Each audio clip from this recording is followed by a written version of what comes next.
West Ham are one of the most fascinating teams in the Premier League at the moment, with a hell of a lot of potential, having recently won the Europa Conference League.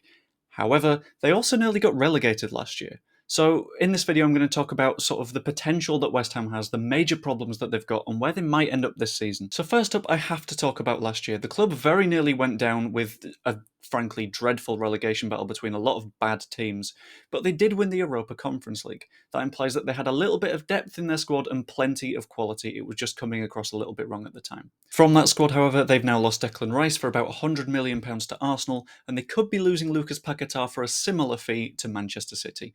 That means there's a lot of quality that is now gone from the squad and might need a little bit more of a hand. And that strength of squad ties into a big concern that West Ham fans should have in general. Their location in London is attractive to players that are already developed and have a decent career up and running, but when it comes to getting youth talent in, it's a massive problem.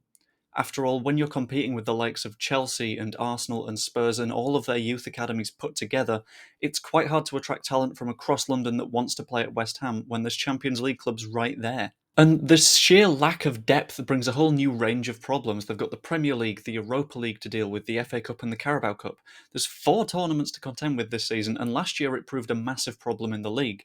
Having lost Declan Rice and having potentially lost Lucas Paqueta, there's big issues facing West Ham at the moment. And that combines with a fairly incoherent recruitment strategy at the club. They signed Gianluca Scamacca to really make a difference at the top of the pitch, and he did fairly little, and they've already lost him. There's massive funds that have come in from Declan Rice and potentially Paqueta, as I've mentioned, but they need to reinvest them in the right ways in order to properly build a squad, rather than just get a few big-name players in and rely on the rest. There are a couple of advantages they have in the transfer market, though, the first of which is their location in London. Whilst it hurts with the youth players, if you're an established player and you're used to a certain lifestyle, and your choice is Everton or West Ham, you're going to want to live in London compared to Liverpool. There's a hell of a lot more options for people that want to sort of live life rather than just be a footballer, and West Ham is perfect for that.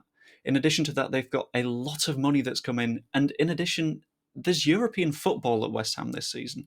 Admittedly, it's the Europa League, it's not the Champions League, but that's really attractive, especially to young players that are looking to break through into the scene and potentially find a bigger move in the future. West Ham at the moment is positioned perfectly as a stepping stone between smaller European leagues and clubs and players and the biggest names. Admittedly, everyone wants to make that jump up into the last category, but West Ham are sort of in that middle zone, and embracing that is the big thing that needs to happen. Ultimately, what happens to West Ham this season will come down to the next few weeks. Can David Moyes make his tactics click in the way they haven't in the past? Getting James Ward-Prowse in helps, and it means you're going to get a couple of set-piece goals, but that doesn't necessarily mean that you're going to get incredible performances from him across the board. Aside from that, what's the rest of the recruitment going to look like? There's a hell of a war chest there. Just use it properly. And yeah, I personally think West Ham aren't going to focus as hard on the Europa League this season because they saw the risk that it posed in the Premier League last season and will perhaps balance their efforts a bit more. Anyway, hope you enjoyed watching. Let me know what you think in the comments and like the video and subscribe. See you later.